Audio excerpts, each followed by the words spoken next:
Bonjour et merci de votre fidélité à la RTB. Bienvenue à Débat de presse, l'émission de décryptage des faits de l'actualité sur la RTB. Débat de presse qui reprend du service après 3 semaines de pause. Débat de presse, c'est l'émission qui analyse l'actualité en direct avec les meilleurs éditorialistes et analystes de la presse au Burkina Faso. Ce matin, un seul sujet, les élections couplées législatives et présidentielles au Burkina Faso. Et pour en débattre, nous sommes avec Bourema Ouedraogo, directeur de publication des Reporters. Bonjour. Bonjour Fousseni. Bonjour. Merci d'être là pour les échanges. Deuxième invité à débat de presse, Hyacinthe Bourousseke Sanon. Bonjour. Bonjour Fousseni. Vous êtes directeur des rédactions de Omega. Merci d'être là. Et enfin, troisième invité à ce débat de presse, Albert Nagrego, directeur de publication de Libre Info. Bonjour Albert. Bonjour Fousseni. Merci d'être là. On va d'ailleurs commencer avec vous Albert et avec les résultats des législatives qui viennent de tomber. Et on l'a vu, si le MPP conforte sa position sur le terrain, il y a quand même des surprises avec une sorte de redessinement de la carte politique du Burkina Faso. On l'a vu, la grande surprise, c'est le CDP qui revient, mais aussi le NTD qui conforte sa position. Pour vous, déjà une analyse à froid sur ces résultats des législatives. Merci. D'abord, la première chose, c'est que ce qu'on pensait voir au niveau de l'Assemblée nationale en termes de couleur, ce n'est pas un grand changement parce qu'on a vu que le CDP arrive avec 20 députés. C'est juste une avancée un peu légère. Au niveau du MPP, le MPP n'a pas pu faire mieux qu'en 2015 parce qu'il y a un seul député de plus, on dirait un siège de plus, donc 56 députés. Alors que dans les calculs, d'aucuns voyaient beaucoup plus le MPP faire une bonne moisson contrairement à celle de l'année 2015. Bon, du point de vue provincial, on dirait au Kadiogo, c'est quand même un exploit parce que 5 députés sur 9, c'est quand même l'une des rares fois que ça arrive pour un parti politique. Mais de façon globale, ce n'est pas quand même une moisson aussi abondante en tant que telle. Mais la surprise, il y en a à 2 niveaux. Il y a le NTD qui fait une bonne percée. Si on s'en tient au résultat des législatives, on pourrait dire que ça devient pratiquement la 3e force politique au niveau national. Et donc l'UPC est même rétrogradé en 4e, on pourrait le dire ainsi, avec 12 députés. C'est la grande surprise, pour ne pas dire la déception également du côté de l'UPC, parce que son résultat est nettement inférieur à ce qu'on a vu en 2015. Et en plus de ça, à la présidentielle, le candidat n'a pas pu avoir le score, le taux de pourcentage qu'il avait eu en 2015. En termes d'élections législatives, il n'a pas eu également les résultats de 2015. Donc, à tout point de vue, il y a quand même la déception dans les rangs de l'UPC. Et on peut bien se poser la question, qu'est-ce qui a pu provoquer cela? On en a parlé depuis longtemps, on a dit qu'il y avait la saignée, on a dit également qu'il y avait la mauvaise composition des listes de l'UPC, il y avait également la stratégie de l'UPC avec son leader qui pose problème d'ailleurs. Donc aujourd'hui, c'est une nouvelle carte politique qui vient de se redessiner. Quand on va un peu plus loin, on voit que dans les niveaux, dans les provinces également, il y a changement. Quand on prend le San Matenga, il y a un changement considérable en termes de reconfiguration politique, parce qu'on voit qu'il y a le CNP qui, avec Rasmane et Daniel Sawadgo, qui est un dissident du MPP, qui arrive à engranger des députés, des sièges, pour tout à fait pour une première année, une première participation, on dirait, aux élections législatives. Mais il y a le Dima de Boussouma également avec APR Tiligré qui vient, qui change la donne. Bon, pas forcément un changement fondamental parce que ça remplace le RDS de son père qui avait également l'habitude de siéger au niveau de l'Assemblée nationale. Mais c'est quand même un nouveau parti qui arrive et qui a été créé, je pense qui a été annoncé en mai 2020. Et quelques mois plus tard, qui arrive à remporter un siège. Et même que pour l'anecdote, il semble qu'il a été juste présenté aux notables. Voilà, pour sa campagne présidentielle. Mais législative. De reste, on peut faire une autre lecture. Est-ce que c'est un vote, comme on dit, est-ce que c'est la personne qu'on a suivie au regard de ce que son père a été? Aujourd'hui, on s'est dit que c'est le chef coutumier, donc il faut travailler à ce qu'il soit élu parce que ça y va de son honneur. On peut bien se poser des questions sur la nature de ce type de vote-là pour se demander est-ce que le vote où on suit le leader, où on suit un individu, est-ce que c'est pas ça plutôt que sur le programme politique ou présidentiel qui font forcément la différence? À Bobo-Dioulasso, c'était aussi un match serré, mais à l'arrivée, il n'y a pas eu de changement pratiquement parce que le MPP reste encore dans la course avec 2 députés. On a vu l'UPC maintient son siège, l'ADF-RDA pareil, le CDP pareil, l'UNIPS pareil. Donc, à Bobo, on peut dire que là, la carte n'a pas forcément changé. Mais dans d'autres provinces comme Banfora, ou du moins la Léraba, avec NTD qui conquit désormais les 4 coins du Burkina Faso parce que presque dans toutes les régions, le NTD a désormais une assise parce que quand on regarde un peu dans le nord, dans la région du nord, dans quelques provinces, il y en a. On prend la région de l'Est, on voit que le parti a au moins un député. On prend la région des Cascades, c'est pareil. On prend le haut bassin, la boucle du Moun, c'est pareil. Donc, c'est un bon maillage pour le parti de Vincent Dambidou. Il y a aussi le PDC. Le PDC de Sarah Surimé, oui, ça fait partie des révélations. Hein. C'est une dame qui est en politique depuis longtemps, avec le CDP, après le CDP et son parti politique. Elle a participé à la présidentielle de 2015, mais elle n'a même pas réussi à faire ce qu'elle a fait cette année, parce qu'avec 3 députés, c'est quand même bon. On peut bien se poser la question, mais là aussi, qu'est-ce qui a bien pu militer en sa faveur? Parce qu'en tant que médiateur du Faso, d'aucuns disent qu'il faut se mettre à l'écart de la scène politique. D'ailleurs, elle avait démissionné et puis quelqu'un d'autre a pris le parti, elle est présidente d'honneur, mais on ne peut pas ignorer aussi le rôle, peut-être le rôle qu'elle a peut-être joué en bas pour que ces résultats-là, le parti puisse l'avoir aujourd'hui. C'est quand même une victoire qui peut être historique pour Sarah Surimé parce que 3 députés en une élection pareille, c'est quand même beaucoup pour un parti comme le PDC. Et je pense on va y revenir dans les détails. Hyacinthe Sanou, est-ce qu'on peut dire que pour le parti au pouvoir et ses alliés, c'est le Tugili? Oui, quand on regarde la reconfiguration en tout cas de l'Assemblée nationale, on a avec déjà le parti MPP, le NTD et autres partis alliés, on a une majorité assez confortable pour la législature qui va commencer 2020-2025.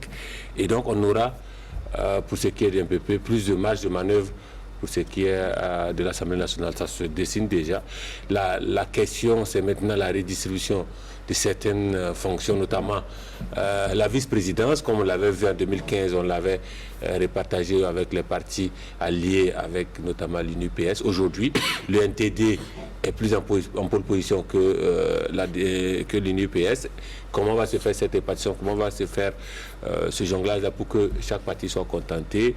Ça, c'est une bonne question et c'est à observer. Et ça va également se matérialiser dans les postes ministériels. Et je pense que ça, c'est la première chose à observer du côté de la majorité. Du côté de l'opposition, Albert l'a dit, c'est aujourd'hui le positionnement de l'UPC qui est à observer. Après avoir fait 19 députés en 2010, 33 en 2015, c'est vraiment un regret avec 12 députés. Bien sûr, on connaît un peu ce qu'a vécu ce parti-là avant les élections en termes de signer, en termes de mise en place des listes, la fameuse démocratie interne du parti qui n'a pas plu à certains membres. Aujourd'hui, elle doit tirer les conséquences. Lorsqu'on regarde le MBF, qui a 4 députés, ce ne sont que des dissidents de l'UPC. Oui. Donc, je pense que le parti doit tirer lui-même ses propres leçons. Et la question est, est-ce que ce parti-là, qui est, quoi qu'on dise, l'une des chevilles ouvrières de l'insurrection populaire, peut accepter aujourd'hui être dans une opposition dirigée par le CDP, l'ex-parti au pouvoir? C'est tout le questionnement qu'ils ont chassé au pouvoir. La question était autre quand c'était elle qui était chef de file de l'opposition, qui dictait d'une autre manière donc la marche à suivre au niveau du chef de file de l'opposition. Aujourd'hui, elle est, après le CDP, elle est donc la deuxième force de l'opposition. Est-ce que cette reconfiguration n'est pas de nature à la faire accepter, si jamais appel de pied du côté du parti au pouvoir, de faire accepter cet appel de pied-là? C'est vraiment une autre question à observer avec cette nouvelle configuration, en tout cas, de la donne politique nationale. Donc, c'est vraiment les deux choses qu'il faut retenir de ces législatives-là. Bien sûr, on a véritablement aujourd'hui un parti comme le NTD qui a développé une stratégie, qui a consolidé, quel a été vraiment son positionnement. Certaines indiscrétions disent que c'est véritablement ceux-là qui n'ont pas été bien positionnés dans les listes du MPP, qui ont été repositionnés au niveau du NTD. C'est à vraiment observer, à étudier, aussi à questionner véritablement comment ils ont pu consolider pour être aujourd'hui la troisième force. C'est vraiment la révélation de ces législatives-là. C'est également la troisième leçon à tirer pour moi de ces législatives. Oui, Bourema, on l'a vu également, des partis, on ne peut plus diriger par des natifs de certaines régions. Ce sont quand même tiré ont tiré l'épingle du jeu, mais on le voit quand même, il y a de nouveaux arrivés sur la scène politique, et en l'espace de quelques mois, ils arrivent quand même à engager des voix, et là aussi ça peut être une surprise. Oui, il y a peut-être de nouveaux arrivés, mais en fait c'est les partis qui peut-être sont nouveaux, mais les personnes qui incarnent ces partis ne sont pas tout à fait nouveaux. Ce qui veut dire que c'est des gens qui étaient déjà connus. Quand vous prenez les RPI, par exemple. Quand vous prenez les RPI, peut-être que dans beaucoup de cas, c'est vrai que ce n'est pas des gens tout à fait populaires, connus, mais ce n'est pas des novices, des nouveaux sur la scène politique. C'est des gens qui étaient derrière d'autres acteurs, qui ont pris plus ou moins cette fois-ci, ou en tout cas ont été poussés à prendre leurs responsabilités, ou on les a responsabilisés. Peu importe. Dans tous les cas, effectivement, ces élections montrent deux choses, effectivement. Surtout quand on prend ce qui est arrivé à l'IPC. Certains dissidents de l'IPC avaient dit que s'ils avaient été élus, ce n'est pas le parti qui les avait fait élire, mais c'est plutôt que le parti qui a profité de leur aura dans leurs provinces respectives pour engranger des députés. Et ils ont prouvé. Si on prend le cas de Daouda Soumboro, il avait même défié, et pratiquement quand il est passé sur une des scènes du plateau, il avait pratiquement défié l'IPC que celui, ce n'est pas le parti qui l'a fait gagner, mais c'est lui qui a fait gagner le parti. Et que il donnait rendez-vous aux prochaines élections pour montrer si oui ou non, effectivement, c'était lui ou le parti. Il a prouvé, effectivement, que lui, Daouda Soumboro, dans sa région, effectivement, en tout cas dans sa province, il pouvait engranger un siège, quel que soit le parti avec lequel il allait venir. Ça, c'est l'un des enseignements aussi pour les partis politiques. Il ne suffit pas de dire qu'on a fait des primaires. Quand on veut faire des primaires, il faut regarder qui vote au niveau des primaires. Est-ce que ceux qui votent au niveau des primaires sont suffisamment représentatifs pour conférer un siège dans une province? Ça, c'est une question de fond. Autrement, on regarde, il y a des gens, effectivement, qui, à l'intérieur des militants qui votent, ne peuvent pas, effectivement, se positionner, on peut faire le casting de sorte en se disant que, compte tenu de sa position, effectivement, il pourrait, effectivement, gagner, et plus ou moins. Parce que cela n'est pas. De façon générale, on retient beaucoup de choses de ces élections, que ce soit les présidentielles, que les législatives. Les résultats traduisent une certaine réalité. Les partis politiques, de façon générale, surtout l'opposition, ont passé tout le temps dans le déni, en croyant que, quand on dit que le MPP a échoué, c'est automatiquement une victoire pour eux. On a passé tout le temps à leur dire sur ce plateau que l'échec du parti au pouvoir n'est pas synonyme de succès pour l'opposition. Et l'opposition devait proposer autre chose. Malheureusement, on n'a pas vu de proposition. On a passé tout le temps à critiquer. Et quand on va dans des propositions, parfois on a comme l'impression qu'on fait un peu de la fantaisie. Et de toute cette campagne, ce qu'on a retenu de plus risible, c'est des propositions qui viennent de l'opposition, moins que le parti au pouvoir. Et ça, c'est un enseignement qu'ils doivent tirer. On est en campagne, on est en politique, mais contrairement à ce que les gens pensent, en politique, tout n'est pas permis, comme certains osent le croire. Deuxième chose qu'on peut retenir aussi, c'est que effectivement le pouvoir de l'argent a beaucoup joué dans ces élections. Aussi bien l'opposition que en tout cas certains partis de l'opposition, que le pouvoir, chacun a pu mobiliser et donner ce qu'il pouvait donner. Ça, c'est clair, c'est net. Et c'est observable partout. D'ailleurs, quand ça n'a pas marché, les autres ont dit non, c'est parce qu'il y a eu achat massif de conscience. Mais quand on se lance dans une initiative, personne n'a dénoncé ça pendant la campagne. Personne n'a fait autrement. Ceux qui ont refusé de donner l'argent, ils en tirent les leçons aujourd'hui, ils savent clairement qu'ils n'ont rien eu parce qu'effectivement, ils n'ont pas pu mettre quelque chose sur la table. Troisième chose que je pourrais dire, c'est que quand on est en politique, il faut que les gens sachent, on reconnaisse, on cherche à maîtriser, à connaître soi-même sa propre valeur vis-à-vis, effectivement, son propre poids politique. Quand dans votre propre bureau de vote, vous vous faites laminer par l'adversaire, Ça veut dire que la communauté dans laquelle vous vivez, vous n'avez même pas... Vous n'avez pas une certaine Vous n'avez même pas reconnaissance. d'assises dans la communauté au sein de laquelle vous vivez. Donc ce n'est pas au niveau national, c'est suffisant. Ce que les gens attirent les leçons de tout ça.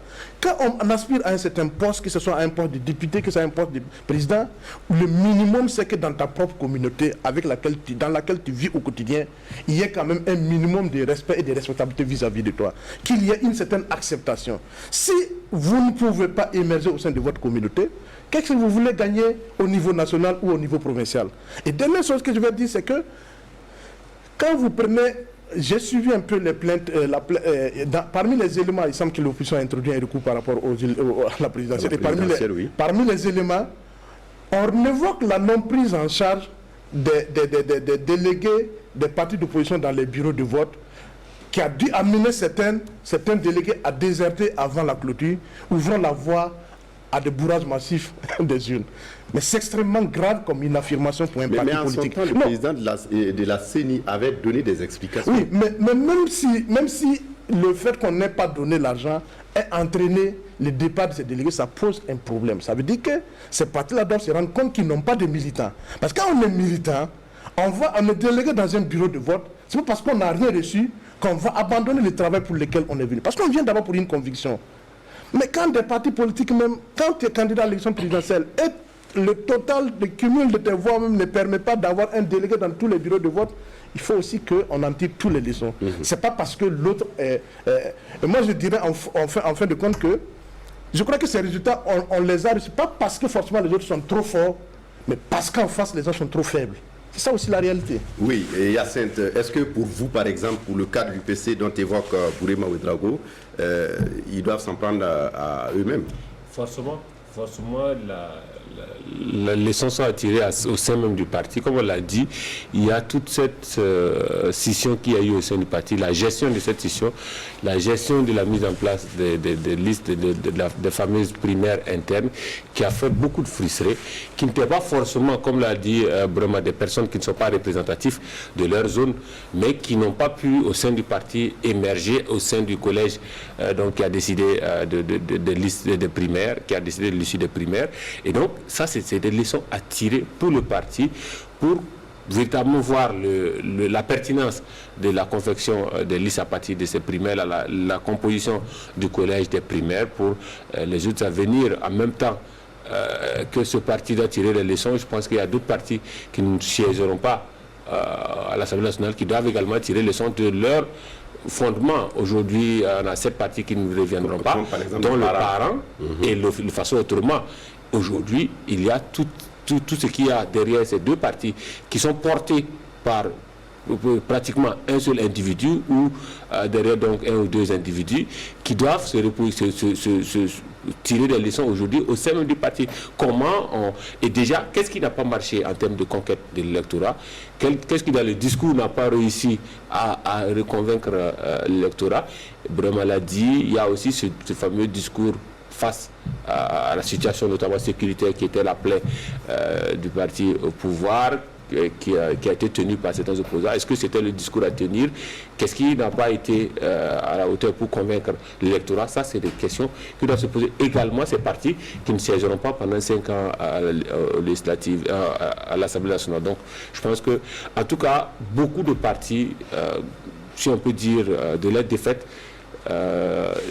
doivent tirer les leçons au sein même de leur parti, du fonctionnement, du positionnement de leur leader en termes de rayonnement du parti, parce que certains partis sont représentés par le seul président, de la démocratie interne pour pouvoir, s'ils le veulent en tout cas, rebondir en 2025. Oui, et Albert, est-ce qu'il faut craindre peut-être une Assemblée nationale monocolore au regard certainement de ces résultats qu'on voit? À quel type d'opposition on doit s'attendre? Moi, je ne pense pas qu'on aura une opposition plus forte encore, parce qu'à cette allure, vous avez Edi Komboïgo qui devient désormais le chef de file de l'opposition en attendant la confirmation des résultats du Conseil constitutionnel. Et encore que s'il veut aller à l'opposition, s'il décide d'aller au gouvernement avec le pouvoir, il ne sera pas l'opposant, il aura peut-être un autre. Et je vois encore sa casquette, il aura une double casquette parce que c'est l'homme d'affaires opposant. Homme d'affaires et opposant politique, et chef de file d'ailleurs de l'opposition. j'imagine comment il va réussir à faire le ménage entre ces deux, l'équilibre entre ces deux, parce que il y a un qui va prendre un coup. Soit on est plus dans les affaires et puis on préfère se réserver de la politique, ou bien soit on est plus dans la politique et puis on perd certaines parts de marché quelque part, ou en tout cas on est un peu craint quelque part parce qu'on ne veut pas s'afficher avec le chef de file de l'opposition. Peut-être qu'il avait espéré un coup comme à la Patrice Talon, un coup d'essai qui devient un succès. Car cela ne tient, on pourrait quand même dire que c'est une victoire pour lui. Mais comment il va s'arranger pour garder cette victoire-là sans forcément également perdre les plumes aussi dans cette affaire. Mais on regarde, si on me pose la question tout de suite, je dirais que l'idéal pour Zéphirin Diabré aujourd'hui, l'UPC, s'il a une main tendue de Roch Kaboré, du pouvoir, c'est d'accepter cette main tendue, dans l'espoir de pouvoir rester encore sur la scène politique, de pouvoir également ménager ces cadres qui sont aujourd'hui avec lui depuis quelques années, qui peut-être vont s'impatienter, parce que c'est pas évident qu'il garde la même endurance jusqu'en 2025. Parce que c'est quand même le moyen aussi, hein, c'est quand même le moyen financier. En tant que chef de file d'opposition, on avait quand même un petit budget à côté pour s'occuper de la gestion de tout, de l'opposition et puis un peu tout.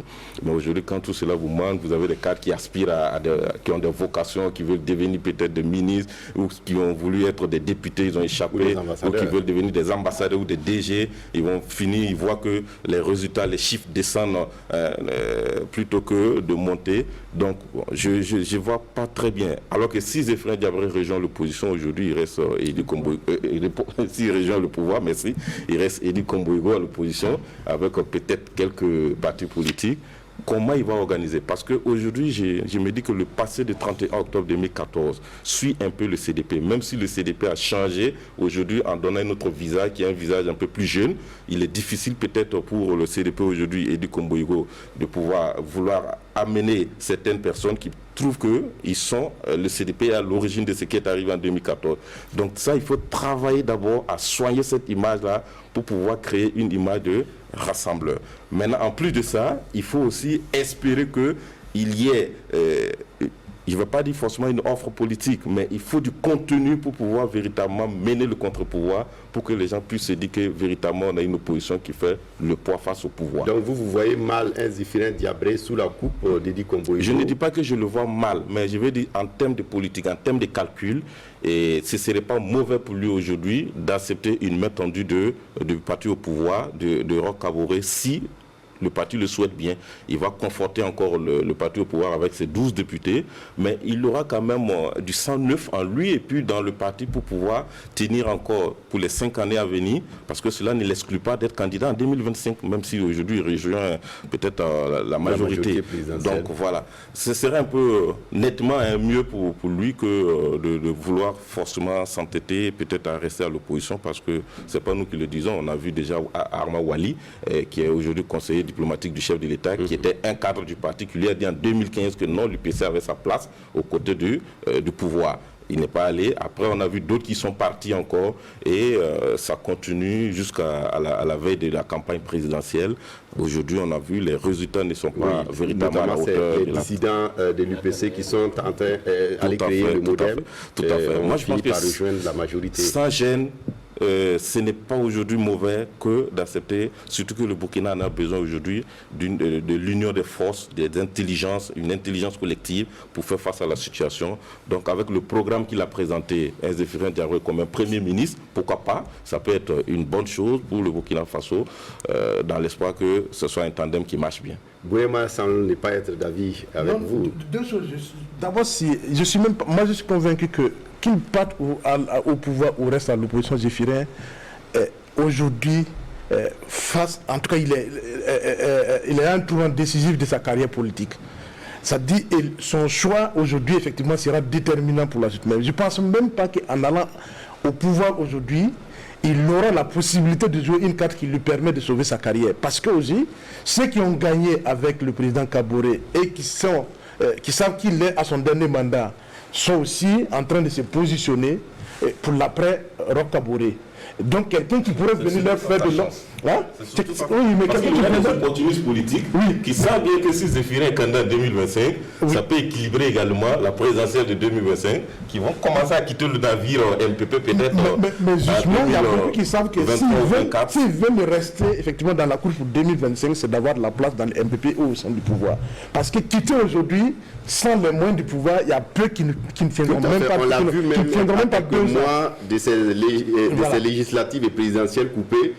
Dans le parti au pouvoir, on avait eu un remue-ménage, mais exactement. Au fur et à mesure qu'on avançait, tout le monde est rentré dans le rang. Tout le monde est rentré dans le rang quand il s'agissait effectivement d'aller aux élections présidentielles.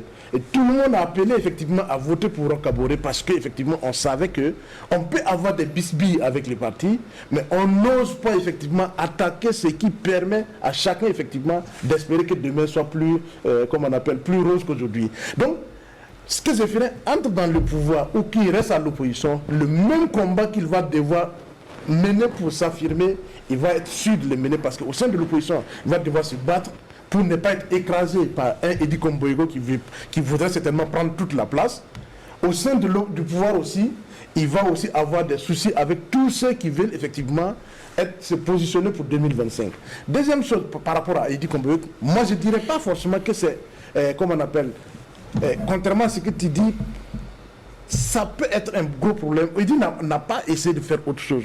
Durant toute cette campagne, Edi a plutôt cherché à faire comprendre aux Burkinabés qu'on a eu tort d'avoir fait partie de Blaise Compaoré et que Blaise Compaoré, effectivement, reste celui qui a bien gouverné ce pays.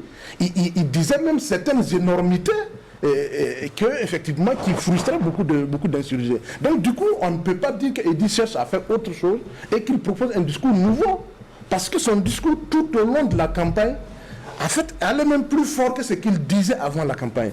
Et parfois, on avait comme l'impression qu'Edi travaillait effectivement à faire en sorte que tous ceux qui pouvaient avoir un brin de sympathie pour lui, pour avoir été effectivement, même en étant au CDP, mais qui ont fait l'insurrection, il a tout fait pour ne pas avoir la voix de ces gens. Parce que quand on va à la place de la nation, on dit que il y a des gens qui, il y a 5 ans, avaient été manipulés ici pour faire partie de Blaise Compaoré qui est parti sans tirer un seul coup de feu, alors qu'il y a 30 Burkinabés qui sont restés sur le carreau. Ça pose un gros problème, une grosse énormité dans les discours politiques. On ne peut pas dire que ce monsieur a fait autre chose. Ça va être l'un des éléments qui vont suivre Edi tout au long des 5 années à venir. Et il va devoir convaincre certains Burkinabés que le discours de campagne, peut-être, il a dit certaines choses qui ont dépassé sa pensée et qu'il faut revenir en arrière. Parce qu'aujourd'hui, le Burkina doit la réelle politique est telle que aujourd'hui les Burkinabés ne peuvent plus, le Burkina ne peut plus repartir en arrière. Blaise Compaoré a été président du Faso, c'est fini. Il a fait son temps. On peut espérer autre chose. Mais on ne peut pas ramener tout le monde tout le temps à Blaise Compaoré. Allons de l'avant. Tout comme on ne peut pas ramener tout le monde à ceux qui sont sur la scène politique aujourd'hui. Bon, bref, c'est pour dire en fait que ce qui va arriver dans les 5 prochaines années sera effectivement un combat de repositionnement des acteurs. Et l'avantage de cette présidentielle, c'est que, et de cette élection de 2015, c'est que 2020, c'est qu'on est en train d'aller vers la sortie des anciens CDR pour effectivement l'ancienne classe de mon ami la génération des CDR. David Moyenga appelle fortement la génération des CDR, les 60 ans à la fin avec Roch Kaboré, beaucoup d'acteurs politiques aussi vont sortir. Et c'est ça là où tout le débat. Est-ce que Zéphirin, quelqu'un comme Zéphirin qui fait partie effectivement de cette classe-là, il pourra tirer son épingle du jeu? Ça c'est un autre débat. Et je pense effectivement aujourd'hui que peut-être que le meilleur combat qui reste pour des acteurs comme les Zéphirin, c'est de chercher à bien sortir. Sinon, en 2025, ça va être plus compliqué. Je pense que son choix, s'il fait le bon choix, le choix judiciaire, il a encore sa carte à jouer. Maintenant, reste à savoir comment il va opérer ce choix. Sinon, moi, je pense qu'il a encore de l'avenir dans cette affaire politique-là, mais il faudrait qu'il sache très bien choisir la carte, faire son choix dès à présent. La bonne carte pour les mois à venir. Quand on regarde le positionnement de l'UPC aujourd'hui, dans la balance UPC, le MPP pèse plus lourd que le CDP en termes d'opportunités, en termes de projection sur 2025. Donc si, en tout cas, l'appel de pied du MPP, je pense que l'UPC aujourd'hui, dans son positionnement, est plus enclin à répondre favorablement à cet appel de pied, quitte, et ça c'est l'enjeu pour Zéphirin, à ne pas être lui-même en avant. Je ne le vois pas être Premier ministre s'il a une ambition en 2025, parce que le Premier ministre est un poste facilement éjectable, infusible, facilement éjectable. Il peut être très vite coincé avec l'évolution des choses et il peut compromettre certaines chances. Mais engager son parti aux côtés du MPP, je pense que dans la balance, ça pèse plus lourd en termes d'opportunité, en termes de positionnement, que de rester subalterne du CDP avec le discours compaoriste au sein de l'opposition aujourd'hui. Et je pense que peut-être aujourd'hui au sein de l'UPC, c'est des choses qui reviennent dans les réunions à la tête du parti. Qu'est-ce qu'on fait? Et justement, ce vent-là qui les pousse vers le MPP se fait de plus en plus sentir maintenant, quitte à savoir si le MPP aujourd'hui qui a un certain confort à l'issue des élections là, veut composer parce que, comme le président m'a dit, ça va poser également, ça pose forcément un problème pour l'après-Roch Kaboré. Si vous composez avec des partis que vous contribuez à faire grandir, à reposer plutôt que de les étouffer pendant qu'ils sont à un certain niveau, il y a tout ce questionnement qui va se poser également au sein du parti au pouvoir et je pense que les prochains jours nous permettront clairement de savoir que dans le parti au pouvoir, il y a ceux qui sont en train de déguiser leur appétit sociamienne, oui. Il y a le fait que... Et puis, je vous donne la parole, Albert. Albert, en fait, aller au pouvoir, comme Hyacinthe l'a dit, ça peut être une opportunité pour l'IPC, une grosse opportunité pour l'IPC. Mais est-ce que ça peut l'être pour Zéphirin Diabré personnellement? C'est la question de fond. L'IPC a une grosse chance, effectivement, de survivre à Zéphirin Diabré, en cherchant effectivement à comment effectivement faire en sorte qu'il tire toutes les leçons de ces élections-là et faire les alliances qui conviennent le mieux au parti, mais pas pour sauver la carrière de Zéphirin Diabré. Parce que c'est deux choses totalement différentes. Si l'UPC veut survivre à Zéphirin Diabré, effectivement, et Zéphirin Diabré lui-même, il a intérêt effectivement à réfléchir à un positionnement qui permette au parti de survivre à lui. Au moins il aurait laissé quelque chose à la postérité. Mais s'il fait des mauvais choix, avec lui, l'IPC va sombrer. Alors, moi, en fait, je voulais dire, s'il va au pouvoir, avec le pouvoir, il y a deux cas. Le premier cas, c'est que si, en tant que Premier ministre, s'il réussit, en tant que Premier ministre, c'est déjà une bonne porte ouverte pour lui, pour la présidentielle à venir. Mais s'il fait un fiasco, ça va encore empirer la situation. Maintenant, au regard de ce qu'il dit, ce qu'il a déroulé comme programme présidentiel, c'est vrai qu'il n'y avait pas forcément quelque chose d'extraordinaire. D'aucuns diront que construire un tunnel, ce n'est pas réalisable. Voilà. Mais je me dis que s'il réussit, ne serait-ce que 3 ans en tant que Premier ministre, s'il réussit, c'est une bonne porte ouverte à lui. Maintenant, la question de survie de l'UPC à Zéphirin Diabré, moi je pense que ce n'est pas le débat de l'heure actuellement. Parce qu'aujourd'hui, même si Zéphirin Diabré se met en retrait, il va être difficile de pouvoir que l'UPC puisse survivre à Zéphirin Diabré. Parce que quand on travaille, on a dit que quand on fait la politique aussi, il faut travailler à créer des visages, il faut travailler à créer des cadres. Mais quand on regarde aujourd'hui, on a très peu de cadres qui émergent au niveau politique, au niveau de l'UPC. Vous mettez tout de suite Zéphirin Diabré de côté et vous regardez, il y aura encore quelques cadres qui sont là, mais est-ce qu'ils ont cette capacité de représenter, de travailler pour le parti sur l'étendue du territoire national? Ça, c'est l'autre question, parce que la problématique aussi, c'est les moyens, il faut l'accepter. On a toujours dit que la politique, c'est les idées, mais aussi, il faut des moyens pour mettre en œuvre les idées. Donc, il y a ça qui est comme problème. Et moi, je pense qu'aujourd'hui, Zéphirin Diabré se voit encore présidentiable, il a encore un destin national qu'il veut forcément. En 2025, il peut encore être candidat. Donc voilà pourquoi je dis il s'agit pour lui de faire le bon choix maintenant, pour ne pas qu'au bout de 2 mois, 3 mois, qu'il commence à regretter ce qu'il devrait accepter. Donc je pense que là, à ce niveau, l'idéal, c'est d'aller vraiment du côté du pouvoir, quoi. Et je ne pense pas que des gens puissent trouver à redire à la matière. Oui, le débat va se poser au sein du parti, naturellement. S'il n'est pas déjà posé dans certaines instances, on a vu certaines indiscrétions qui ont filtré entre-temps. C'est toute une question, tout un questionnement. Parce qu'il y a aussi, comme on l'a dit ici, la question de 2025. Quand on va avec le parti au pouvoir, qui lui-même va se préparer à la succession de Roch Kaboré, comment on n'y va pas complètement pour soi-même préparer un candidat qui soit de même à quelque part battre le candidat qui va sortir du parti au pouvoir. Tout ça, c'est un questionnement et c'est des choses à étudier aujourd'hui si jamais on répond favorablement à l'appel de pied, si jamais appel de pied du parti au pouvoir. Donc, je pense que c'est des questionnements aujourd'hui. J'imagine que depuis le 22 novembre, on ne dort plus au sein de l'UPC, si c'est vraiment le parti organisé que je crois. Il y a ces différentes questions auxquelles il faut trouver des réponses avant de s'engager. Parce qu'aujourd'hui, je pense que Zéphirin aussi doit travailler même les postes ministériels, à recruter des hommes politiques. Quand je dis recruter, c'est voir quelles sont des personnalités ou des hommes qui sont quand même bien assis dans leur localité ou dans leur province pour pouvoir se préparer davantage. Parce qu'avec ce qu'on a vu, c'est les mêmes qui ont été en 2015, au combat en 2015, qui ont été là. On n'a pas vu forcément de nouvelles têtes qui sont venues d'ailleurs avec des bagages qui constituent véritablement quelque chose de solide pour l'UPC. On a plutôt... au sein de l'UPC, il y a eu les primaires ont renouvelé. Non, je ne dis pas les primaires. Les primaires, c'est les anciens militants qui étaient là. Moi, je veux dire des gens qu'on puisse amener, qui adhèrent nouvellement au parti, mais qui sont des poids quand même suffisamment lourds, qui peuvent faire un bon travail au niveau régional, au niveau provincial, et même au niveau national, et même dans la réflexion du parti encore. Et même, il faut voir même à l'international. Il faut débaucher, il faut recruter, parce que si on reste à cette allure, on dirait qu'il a beaucoup plus perdu en termes de ressources humaines qu'il a gagné. Quand vous regardez Nathaniel Ouedraogo, d'aucuns vous diront que non, c'était une coquille vide. Quand vous regardez le Pouénaba, on vous dira que oui, c'était une coquille vide. On vous dira que Daouda Simboro, c'était pas forcément un militant aussi truc. On vous dit Bourema Nyoumou dit ça, le député maire de Oundé, on vous dira que non, c'était une coquille vide. Mais aujourd'hui, ce sont des gens qui ont réussi à se faire réélire. Rien ne prouve que si le Pouénaba était sorti un peu plus tôt, s'il était positionné sur une liste, rien ne prouve qu'il n'allait pas être élu aujourd'hui.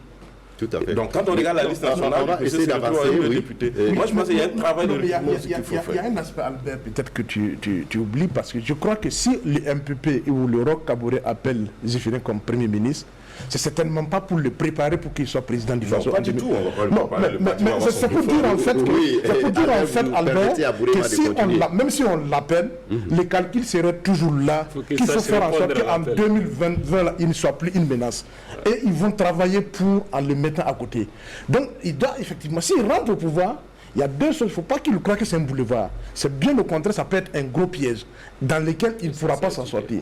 Parce que les autres vont continuer à avoir en lui un adversaire qu'il faut dompter par tous les moyens. Et ils ne vont pas lâcher. Au contraire, quand ils l'ont à côté, ils vont tout faire. Maintenant, c'est à lui, effectivement. Si on doit répondre à l'appel du pouvoir, il faut faire tous les calculs politiques qu'il faut. Est-ce qu'ils acceptent, en positionnant des jeunes et d'autres acteurs qui pourront occuper le terrain et me permettre de refaire une santé, puisqu'on en parle tantôt, de vrais cadres aujourd'hui qui occupent le terrain avec un minimum de moyens, ou bien c'est essayer de se positionner, de se mettre soi-même en pole position. Le fait de se mettre soi-même en pole position comporte plus de risques qu'en faisant monter d'autres acteurs qui vont le protéger, lui, effectivement, des contre-coups, des coups, effectivement, qu'on pourrait apporter et que le camp adverse pourrait porter. Maintenant, la question de fond, c'est qu'il n'y a pas que l'IPC qui aura des problèmes pour survivre au cours des 5 ans. Même les CDP.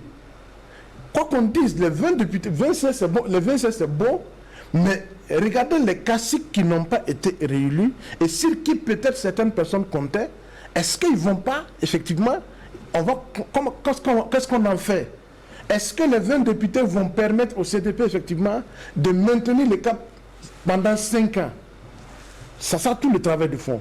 Et là, effectivement, même le CDP va devoir se batailler ferme pour rester en vie d'ici les prochaines échéances. Donc, l'un dans l'autre, il y a peut-être une chance et une ouverture à de nouveaux acteurs sur la scène politique. Oui. Et c'est maintenant, effectivement, que les uns et les autres doivent réfléchir à comment, effectivement, ils construisent quelque chose. Parce que le problème qui se pose, quand on regarde le taux de participation, nonobstant la question sécuritaire, on se rend compte que même les zones où il n'y a pas de problème sécuritaire, les gens n'ont pas suffisamment voté. C'est ce qui montre, effectivement, qu'on n'a pas vu une offre suffisamment motivante pour les populations. Donc, il y a encore de l'espace et de la place à prendre sur l'échiquier politique. Est-ce que d'autres acteurs vont se risquer? Attendons de voir. Oui, Yacine, juste un mot sur ce présidentiel. Est-ce qu'on peut dire qu'avec ces résultats du parti au pouvoir et de ses alliés, Roch Marc Christian Kaboré aura les coups de franche pour gérer le pouvoir ces 5 prochaines années? Oui, on a suffisamment développé sur l'opposition qui n'a plus cette force-là pour vraiment être une phase de un contrepoids du pouvoir avec les différents les configurations au niveau de l'Assemblée nationale déjà. Le parti au pouvoir a, comme qui dirait un boulevard en tout cas, pour faire passer ces lois et autres manœuvres au niveau de l'Assemblée nationale. Aujourd'hui, étant réélu à néant, lui-même améliorer son score de 2015, malgré tout ce qu'on a pu lui reprocher, notamment la principale plainte de sécurité. Lui, Roch Kaboré aujourd'hui aussi, conforté pour mieux diriger, si on peut en tout cas tirer cette leçon-là de la présidentielle. Aujourd'hui, en tout cas, il a les mains libres, il a les coups de franche pour pouvoir diriger, mais toujours est-il qu'il y a des questionnements qui sont très urgents, à résoudre pour le Burkina. C'est toujours cette question sécuritaire. Bien sûr, on a parlé des calculs politiques. Certains calculs politiques peuvent l'aider à résoudre plus facilement cette question sécuritaire, mais il faut forcément qu'on puisse en tout cas résorber. Déjà, on a une bonne partie du territoire qui n'a pas pu voter à cause de l'insécurité. Déjà, il faut permettre à ce million, plus d'1 million de Burkinabés qui ne doivent plus chez eux, à pouvoir répartir chez eux. Je pense qu'il y a eu des promesses de campagne et on attend de voir certainement sur le terrain ce qui va se passer. À chaque fois, à chaque étape, et j'ai bien analysé son discours sur ce côté, il n'a jamais promis concrètement un fait en termes de sécurité, que voilà, vous allez répartir chez vous.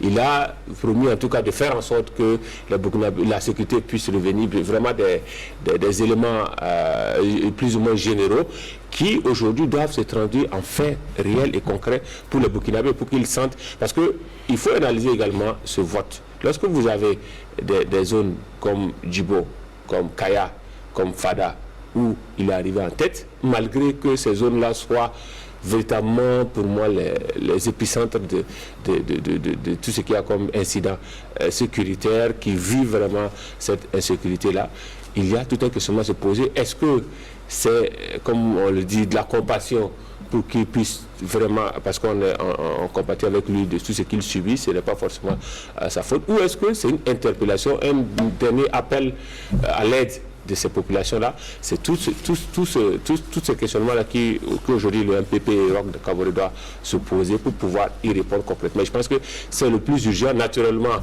dès qu'on va reprendre les choses, il y a la fronde sociale qui va revenir, il y a certaines questions économiques qui vont se poser avec la sortie de la Covid-19 qui a véritablement mis à bras beaucoup d'entreprises.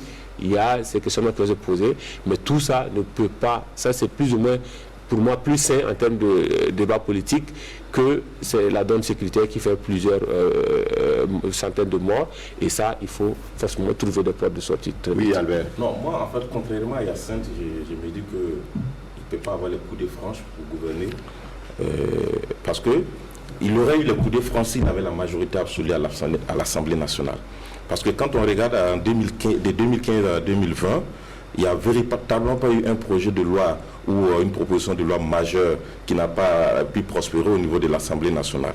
Mais le vrai problème, c'était la répartition aussi du gouvernement. Parce que vous avez vu des alliés qui ont occupé des portefeuilles ministériels durant les 5 ans. Ça veut dire que même si le bilan il est bon ou il n'est pas bon, dans les discussions, dans les négociations, c'était promis, il faut le faire comme ça. Aujourd'hui, il n'a pas la majorité, il a 56 députés. À supposer que le NTD rentre au gouvernement avec ses 13 députés, il demande 3 portefeuilles ministériels ou bien peut-être 4, et qu'on leur donne ces 4 portefeuilles ministériels durant 5 ans, même quand ça ne fonctionne pas, forcément ça va rester entre les mains, les portefeuilles restent entre les mains de NTD, comme on a vu avec le ministère de la Culture pour le parent, on a vu le ministère des Ressources animales et le ministère de l'Environnement avec l'UNIPS. Bon, si Zéphirin Diabré aujourd'hui accepte une main tendue probable, ça veut dire également qu'on va lui donner peut-être des portefeuilles ministériels, même si ça ne fonctionne pas, vous êtes obligé de se référer toujours au parti pour qu'on vous trouve des personnes, pas forcément les personnes ressources.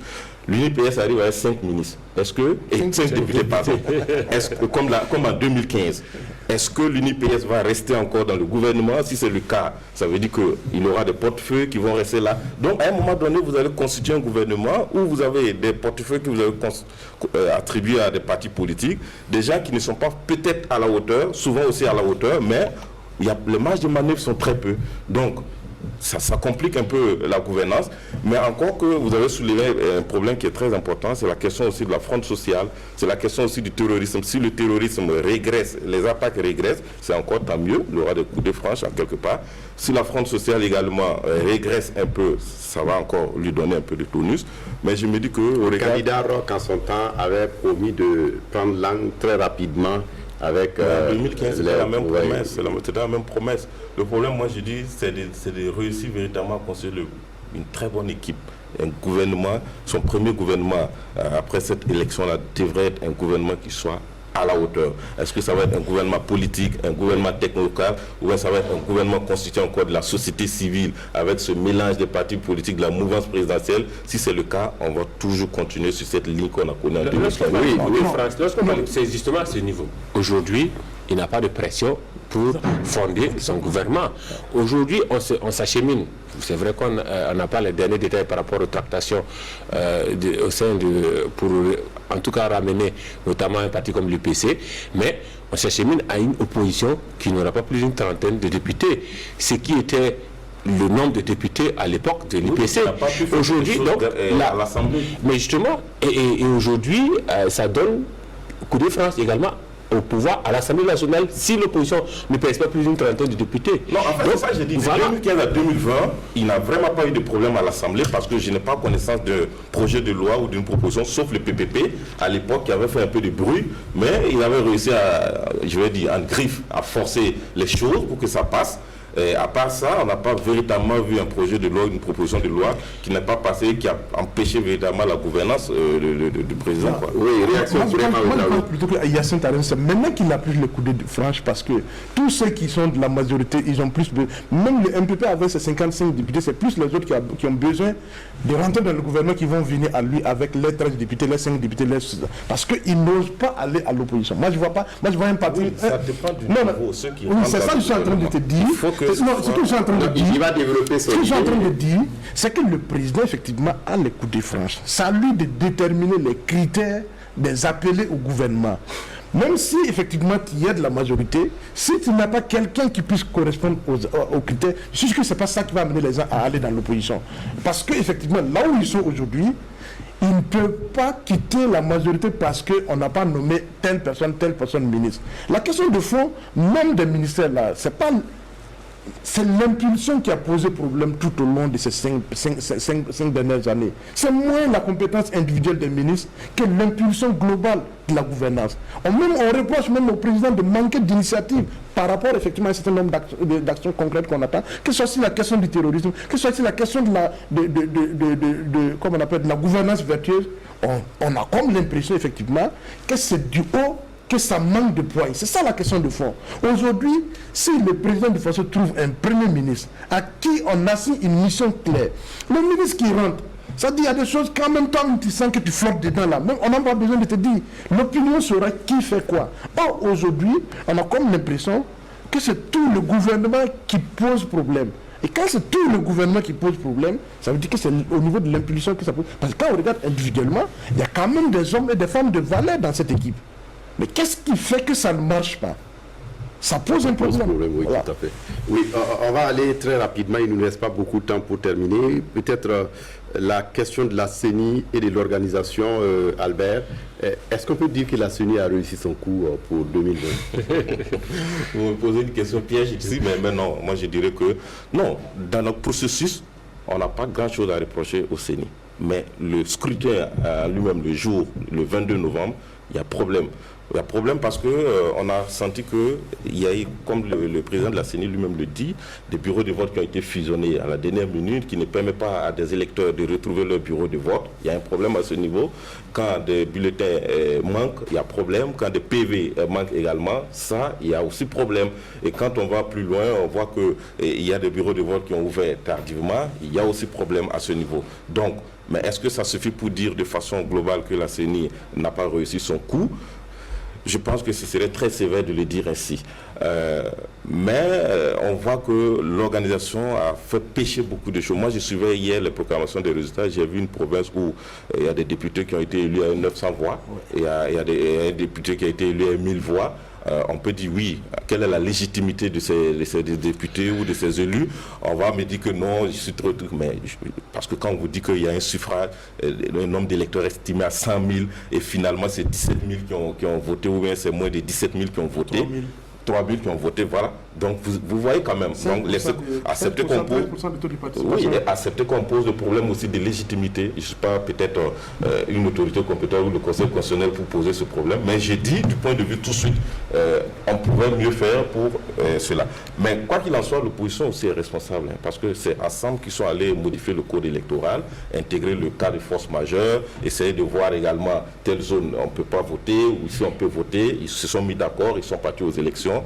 Donc si ça arrive, je pense qu'il ne faut pas imputer la responsabilité à la CENI seulement, mais tous les acteurs politiques sont responsables de ce qui est arrivé dans cette affaire-là. Que ce soit l'opposition, que ce soit la majorité, ils sont tous comptables. Moi, je pense que ce n'est pas à la CENI seulement. Et c'était aussi l'opposition et la majorité de s'assurer au moins à 72 heures que le matériel nécessaire quand même est déployé. Ils ont des commissaires à la CENI. Ils ont également des gens, des informateurs. Si à une semaine, vous voyez que le matériel n'est pas encore disponible là où il fallait, il faut sonner, il faut tirer la lettre pour lui dire que il faut que la CENI se dépêche, il faut que le gouvernement trouve les moyens nécessaires pour pouvoir déployer le matériel là où il faut, parce qu'on constate qu'il y a un retard qui est en train de survenir dans le processus électoral. Mais si on s'est tué, et puis le 22 novembre on sort, on crée que non, la CENI n'a pas fait son travail parce que dans telle localité, il n'y avait pas de bulletin, il n'y avait pas de bureau de vote, il n'y avait pas de PV, mais qu'est-ce que vous avez fait une semaine ou 3 jours avant le vote pour dire à l'opinion que ça ne va pas? Oui, vraiment. Oui, je crois que ce qu'il faut, le dysfonctionnement qu'on a vu le jour des scrutins et les jours suivants montre à quel point effectivement on doit se poser la question par rapport même à la CENI en tant que structure chargée d'organisation des élections. Moi, je me pose déjà des problèmes, ça me pose un problème aujourd'hui. Je doutais un peu, effectivement, mais cette élection m'a conforté dans ma position qu'il faut sortir les politiques de la commission d'organisation des élections. Parce que jusque-là, effectivement, que ce soit les commissaires appartenant à l'opposition ou les commissaires appartenant à la majorité, on n'a plus suivi les consignes des partis politiques, ici, des décisions venant du dialogue politique. Et on est allé, quand les politiciens disent on peut aller aux élections, la CENI est prête. Ça pose un problème. Et la CENI a dit qu'elle était prête jusqu'au 22. Jusqu'au 21 soir, je me rappelle, j'étais sur le même plateau, le président de la CENI était là. Il a rassuré que tout était fin prêt pour aller aux élections. Mais ce n'est pas de mauvaise foi. Il est président de la CENI. Le président de la CENI ne distribue pas les... Ce n'est pas lui qui répartit les jeunes. Ce n'est pas lui qui fait... Il y a un certain nombre de commissaires qui sont responsabilisés pour s'occuper des autres. Est-ce qu'on peut s'occuper de l'organisation des élections tout en ayant l'oreille aux instructions du chef du parti que je représente? Ça pose effectivement énormément de problèmes. Et on a vu à la dernière minute, quand l'opposition dit on retire nos commissaires, ils n'ont même pas dit nos représentants, on va retirer les commissaires de l'opposition de la CENI. Et les gens ont failli suivre. Après, on se rend compte effectivement que la manœuvre était très grosse pour que ça puisse être, pour être accepté. Et ils sont revenus avec d'autres arguments qui sont purement fallacieux. La vérité aujourd'hui, c'est qu'il faut qu'on réfléchisse sur la composition de la CENI. Est-ce qu'on va accepter les politiques avec les risques effectivement que ça puisse constituer des éléments de blocage à un moment donné? Réfléchissons. Si on veut aller à des élections purement transparentes, crédibles, et indépendant des acteurs politiques, il faut qu'on s'en donne les moyens. Mais pour le moment, on n'y est pas. Et ce qui est arrivé le 22 et jour suivant montre que, effectivement, si par le passé, la CENI a donné effectivement des gages de bonne foi, cette fois-ci, en tout cas, nos limites se sont révélées sur la place publique. Oui, Hyacinthe Sano. Je pense que tout ça pose, et vraiment l'a bien posé, la question de maturité politique des hommes, là, de tous nos acteurs, que ce soit pour ces commissaires qui sont représentatifs d'une composante politique au sein de la CENI, qui n'arrivent pas à se départir une fois à la CENI de se donner, en tout cas d'avoir ce devoir d'ingratitude-là. C'est tout un questionnement qu'il faut se poser. Mais pour ce qui est de l'organisation de ces élections présidentielles et législatives, il est sûr qu'il y a eu des problèmes d'organisation aujourd'hui.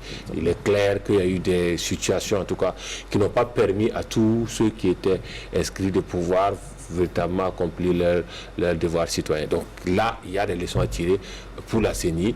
Et aujourd'hui, il y a certaines choses qu'on peut, et je reviens à la question de maturité, sur laquelle on peut se poser des questions. Lorsque vous avez des faits, comme un président du bureau de vote qui refuse de donner des PV, des copies de PV aux représentants des partis de l'opposition, qui a énervé notamment certains membres de l'UPC. Si vous avez un président du bureau de vote qui confond les PV de présidentielles et des législatives, autant de faits qui montrent que ce président du bureau de vote n'a pas eu certaine maturité en termes de formation. Aujourd'hui, à qui la faute? Tout ça, c'est un questionnement que la CENI doit se poser dans le choix des hommes, dans leur formation, le processus de formation. Aujourd'hui, pour les prochaines échéances, il y a également une donne qui était réelle, la donne de la sécurité. La CENI a fait avec, jusqu'au dernier moment où elle a dû même fusionner des bureaux de vote, changer certaines choses, et certaines localités n'ont pas pu voter. Il y a cette donne-là aussi qui n'a pas été de nature à permettre à ce que les élections se passent de façon, en tout cas globale, et très bien. Aujourd'hui, en tout cas, toutes ces leçons sont à tirer. Mais pour moi, ces problèmes d'organisation ne sont pas forcément synonymes déjà de fraude, comme certains acteurs ont voulu le présenter. On a des recours, on a au moins 6 recours qui sont au niveau du Conseil constitutionnel. On attendra la décision du Conseil constitutionnel sur ces recours-là. Mais pour moi, ce qui s'est constaté, c'était des défauts d'hommes, des défauts de matériel, de logistique, pas forcément des manœuvres pour en tout cas en arriver à la fraude. On a vu avec le procès qui a été engagé, des faits qui ont abouti à des procès. C'est pas forcément en tout cas des tentatives de fraude. Donc aujourd'hui, pour moi, la CENI doit elle-même tirer leçon de ce qu'elle a pu poser comme acte. Dans ce contexte-là, il y a aussi ce débat sur le comptage manuel qui a eu lieu. Et donc, au sein même de la CENI, il y a tout ce questionnement-là, ce questionnement de maturité. On a une loi qu'on a nous-mêmes adoptée, qui a été votée par la classe politique, par le dialogue politique, dont sont membres certains commissaires, des représentants de certains partis politiques. Aujourd'hui, la loi doit s'appliquer. Pourquoi on met le débat sur un aspect de la loi à un moment donné, alors qu'on est en pleine organisation, en pleine phase de compilation? Il y a tout ce questionnement-là aujourd'hui. C'est vrai qu'à la CENI qu'on doit apporter de la lumière. Quand on le remarque, le président de la CENI, Bourema l'a dit, on peut croire à sa bonne foi, parce que sur beaucoup de plateaux, il a montré quelque part qu'il est de bonne foi, même si le dispositif sur le terrain comporte quelques difficultés. On va s'arrêter là pour le débat de presse de ce dimanche. Et était là pour le débat Albert Nagrego de Libre Info, Yacinthe Sanou de Omega FM et Bourema Ouedraogo de Aujourd'hui au Faso. Autant pour moi, les reporters, voilà, les journalistes. Au lieu de faire des appels de pied et que tu répondes. Il ne faut pas prendre le business de mon beau-frère pour moi. Ah, tout à fait, d'accord. Donc, Bourema Ouedraogo de reporter, merci à tous les trois d'être venus. Et on se donne rendez-vous à dimanche prochain pour un autre débat de presse. Au revoir et à bientôt.